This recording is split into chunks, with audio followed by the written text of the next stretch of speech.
जय हिंद साथियों, स्वागत है आप सभी का पूरा नॉलेज यूट्यूब चैनल पर।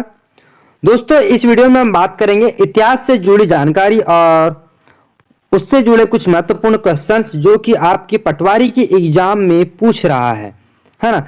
इतिहास के क्वेश्चन जो है आपकी पटवारी की एग्जाम में पूछे जा रहे हैं। तो दोस्तों, हर एक शिफ्ट में 1 या 2 नंबर का इतिहास का प्रश्न आता ही आता है, ठीक है। तो वीडियो में लास्ट तक के बने रहना दोस्तों, क्योंकि सारे क्वेश्चन बहुत ज्यादा इंपॉर्टेंट होने वाले हैं आपके लिए। क्या पता कल के एग्जाम में कोई क्वेश्चन आपके पास में आ जाए। सॉरी, कल तो संडे है, लेकिन जब भी आपकी एग्जाम होगी, है ना, तब आपके एग्जाम में पहला कोई भी क्वेश्चन आ सकते हैं। तो हमारा पहला क्वेश्चन है कि हड़प्पा सभ्यता की खोज किसने की थी। हड़प्पा सभ्यता, दोस्तों हड़प्पा सभ्यता, सिंधु घाटी सभ्यता, ये सभी सभ्यताएं हैं। तो हड़प्पा सभ्यता की खोज किसने की थी? तो इसमें अपना आंसर हो जाएगा ऑप्शन ए, दयाराम साहनी। दयाराम साहनी जो है उन्होंने हड़प्पा सभ्यता की खोज की थी, इसलिए अपना ऑप्शन ए राइट आंसर हो जाएगा, ठीक है। नेक्स्ट क्वेश्चन है, वह शासक जिसने एक सच्चे जैन मुनि की तरह उपवास के द्वारा शरीर त्याग दिया था, वह कौन था? तो वह कौन सा शासक है जिसने दोस्तों एक सच्चे जैन मुनि की तरह उपवास के दौरान जो है शरीर त्याग दिया था? तो इसका आंसर हो जाएगा दोस्तों option number C, Chandragupta Maurya हमारा करेक्ट आंसर हो जाएगा, है ना। चंद्रगुप्त मौर्य ने जैन मुनि की तरह उपवास के द्वारा शरीर त्याग दिया था, ठीक है। अगला प्रश्न है, तराइन का प्रथम युद्ध किसके मध्य लड़ा गया था? दोस्तों, तराइन के युद्ध को लेकर के और पानीपत के युद्ध को लेकर के क्वेश्चन पूछे जा चुके हैं, है ना। तो थर्ड क्वेश्चन है कि तराइन का प्रथम युद्ध किसके मध्य लड़ा गया था, जो कि 1191 ईस्वी में लड़ा गया था। तराइन का प्रथम युद्ध, तो दोस्तों यह मोहम्मद गौरी और पृथ्वीराज द्वितीय तृतीय, ऑप्शन बी हमारा करेक्ट हो जाएगा। मोहम्मद गौरी और पृथ्वीराज तृतीय के मध्य तराइन का प्रथम युद्ध लड़ा गया था वर्ष 1191 ईस्वी में, है ना। चलिए अगला प्रश्न है, बंगाल को मुगल साम्राज्य से पृथक कर स्वतंत्र किसने किया था? बंगाल जो है वह मुगल साम्राज्य के आधिपत्य में था, तो उससे पृथक करके बंगाल को आजादी किसने दिलाई थी? तो दोस्तों इसमें अपना आंसर हो जाएगा मुर्शिद कुली खान, है ना। ऑप्शन ये करेक्ट आंसर होगा। मुर्शिद कुली खान ने बंगाल को मुगल साम्राज्य से अलग कर स्वतंत्र राज्य बनाया था, ठीक है। अगला प्रश्न है, विधवा पुनर्विवाह कानून कब बना? दोस्तों इंपॉर्टेंट क्वेश्चन है, शायद एग्जाम में पूछा जा सकता है। विधवा पुनर्विवाह कानून कब बना था? तो दोस्तों विधवा पुनर्विवाह कानून जो है वह बना था 1856 ईस्वी में, है ना। ऑप्शन बी हमारा राइट आंसर हो जाएगा। 1856 ईस्वी में विधवा पुनर्विवाह कानून बना था, ठीक है। नेक्स्ट क्वेश्चन, अंग्रेजों ने फूट डालो और शासन करो की नीति कब अपनाई थी? कब अपनाई थी दोस्तों? जब अंग्रेजों की एक नीति थी फूट डालो और शासन करो, बहुत ही उनकी प्रमुख नीति हुआ करती थी। तो यह नीति उन्होंने कब अपनाई थी? तो इसमें अपना आंसर हो जाएगा 1858 ईस्वी के बाद। 1857 में स्वतंत्रता संग्राम की शुरुआत हुई थी और 1858 में अंग्रेजों ने फूट डालो शासन करो की नीति अपनाई थी, ठीक है। अगला प्रश्न है, इंग्लैंड में गृह युद्ध कितने वर्षों तक चला था?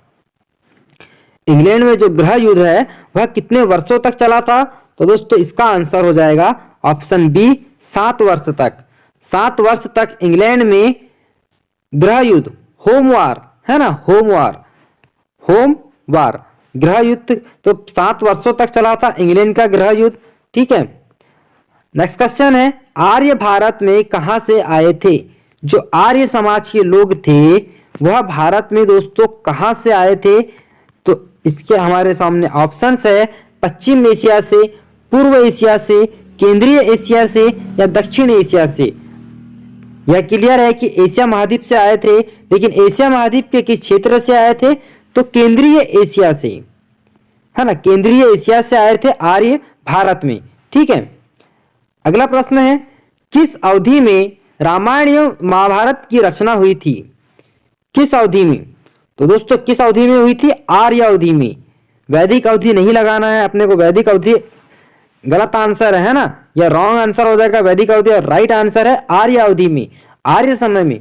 एक रामायण का दोस्तों एक दोहा है आर्यावर्ते, जो एक चौपाई जाते हैं लवकुश वगैरह है ना, आर्यावर्ते, आर्यावर्ते का नाम लिखा गया है। भरत खंडे आर्यावर्ते एक अयोध्या नगरी थी, प्रसिद्ध अयोध्या नगरी, याद है। तो आर्य अवधि के समय रामायण एवं महाभारत की रचना हुई थी। ठीक है, अगला प्रश्न है गुप्त समाज की स्थापना किसने की थी? तो दोस्तों गुप्त समाज की स्थापना किसने की थी? तो इसमें अपना आंसर हो जाएगा ऑप्शन बी, चंद्रगुप्त। चंद्रगुप्त ने जो है गुप्त समाज की स्थापना की थी, है ना।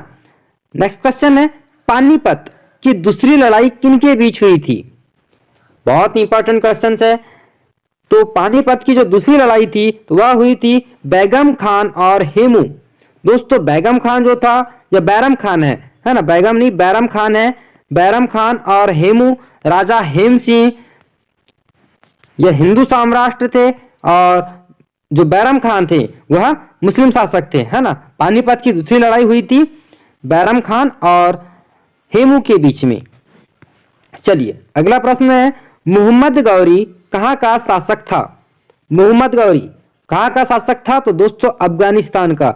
ये सभी आए थे बाहर से और हिंदुस्तान में कब्जा कर लिए थे, है ना। मुगल साम्राज्य जो भी था ये सब बाहर का है।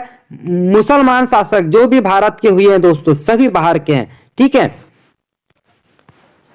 अगला प्रश्न है मस्तानी किस शासक की प्रेयसी थी? बाजीराव मस्तानी, मूवी आई है बाजीराव मस्तानी, है ना। तो मस्तानी किसकी शासक थी, किसकी प्रेयसी थी दोस्तों? तो बाजीराव पेशवा की, बाजीराव पेशवा की थी, है ना। प्रेमिका मस्तानी, बाजीराव मस्तानी मूवी देखे हैं आप सभी ने, तो यह थी बाजीराव पेशवा की प्रेमिका। ठीक है, अगला प्रश्न है बिहार प्रदेश को किस मुस्लिम शासक ने सर्वप्रथम जीता था? बिहार राज्य को सबसे पहले किस शासक ने जीता था? तो दोस्तों इसका आंसर हो जाएगा खिलजी। खिलजी, खिलजी वंश का शासक था खिलजी, है ना। खिलजी ने जीता था बिहार को सबसे पहले। ठीक है, क्वेश्चन नंबर 15 है मुगल काल में सर्वप्रथम किस शहर में अंग्रेजों ने अपने कारखाने स्थापित किए थे? जब मुगल साम्राज्य चल रहा था, मुगल साम्राज्य, तब दोस्तों सर्वप्रथम किस शहर में अंग्रेजों ने अपने कारखाने स्थापित किए थे? तो इसका आंसर हो जाएगा कपड़ों की नगरी सूरत, जो कि गुजरात में आता है ना। ठीक है, नेक्स्ट क्वेश्चन है पहली सहायक संधि कौन सी थी? तो दोस्तों पहली सहायक संधि कौन सी थी? रुहेलखंड संधि, निजाम संधि, अवध संधि या झांसी संधि? चार ऑप्शंस है, तो पहली सहायक संधि कौन सी थी? तो हमारा ऑप्शन बी करेक्ट हो जाएगा, निजाम संधि, है ना। निजाम संधि पहली सहायक संधि थी। ठीक है, अगला प्रश्न है कर्नाटक संगीत का पितामह किसे कहा जाता है? कर्नाटक संगीत का पितामह, तो दोस्तों कर्नाटक संगीत का जो पितामह है किसे कहते हैं? पुरंदर दास।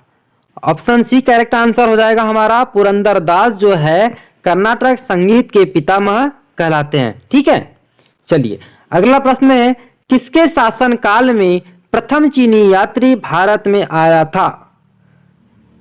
किसके शासन काल में प्रथम चीनी यात्री भारत में आया था? तो दोस्तों यह है ऑप्शन डी, चंद्रगुप्त द्वितीय के शासन काल में प्रथम चीनी यात्री भारत आया था।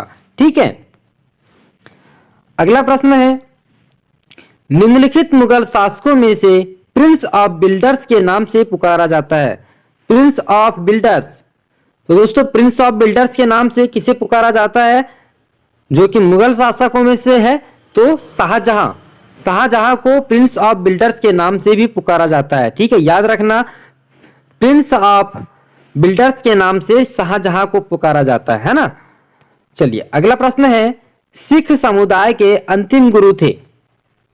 सिख समुदाय के अंतिम गुरु, तो दोस्तों अंतिम गुरु कौन थे सिख समुदाय के?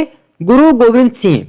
गुरु गोविंद सिंह सिख समुदाय के अंतिम गुरु थे। ठीक है, नेक्स्ट क्वेश्चन है कुचिपुड़ी नृत्य कहां आरंभ हुआ था? कुचिपुड़ी नृत्य, तो दोस्तों कुचिपुड़ी नृत्य की शुरुआत कहां से हुई थी?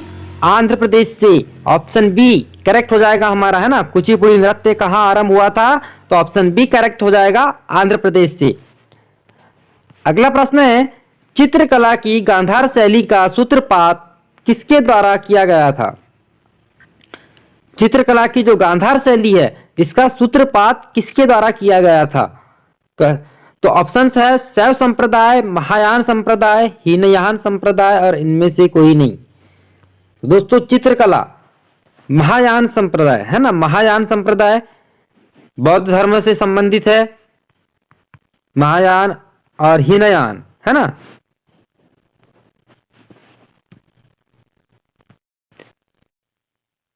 चलो अगला प्रश्न है, ताजमहल की डिजाइन करने वाला वास्तुकार कौन था? ताजमहल की डिजाइन करने वाला दोस्तों, तो ताजमहल की डिजाइन किसने तैयार की थी? तो अपना आंसर हो जाएगा ऑप्शन बी, उस्ताद ईसा। उस्ताद ईसा ने ताजमहल की डिजाइन तैयार की थी, याद रखना उस्ताद ईसा है ना। ताजमहल की डिजाइन तैयार करने वाले कौन थे? उस्ताद ईसा। उस्ताद ईसा है ना, ईसा, इन्होंने ताजमहल की डिजाइन तैयार की थी। ठीक है, नेक्स्ट क्वेश्चन है, बौद्धों के विश्वास के अनुसार गौतम बुद्ध का अगला अवतार किसे माना जाता है? गौतम बुद्ध का जो अगला अवतार दोस्तों कल्कि अवतार जो अभी होने वाला है ना, कल्कि अवतार। क्वेश्चन नंबर 25, सम्राट अकबर ने निम्नलिखित में से किस महल का निर्माण फतेहपुर सीकरी में करवाया था? फतेहपुर सीकरी में सम्राट अकबर के द्वारा किस महल का निर्माण करवाया गया है? मोती महल, हीरा महल, पंचमहल और रंग महल। 4 ऑप्शन है हमारे सामने, राइट आंसर आपको कमेंट में बताना है। सम्राट अकबर ने निम्नलिखित में से किस महल का निर्माण फतेहपुर सीकरी में करवाया था? ठीक है।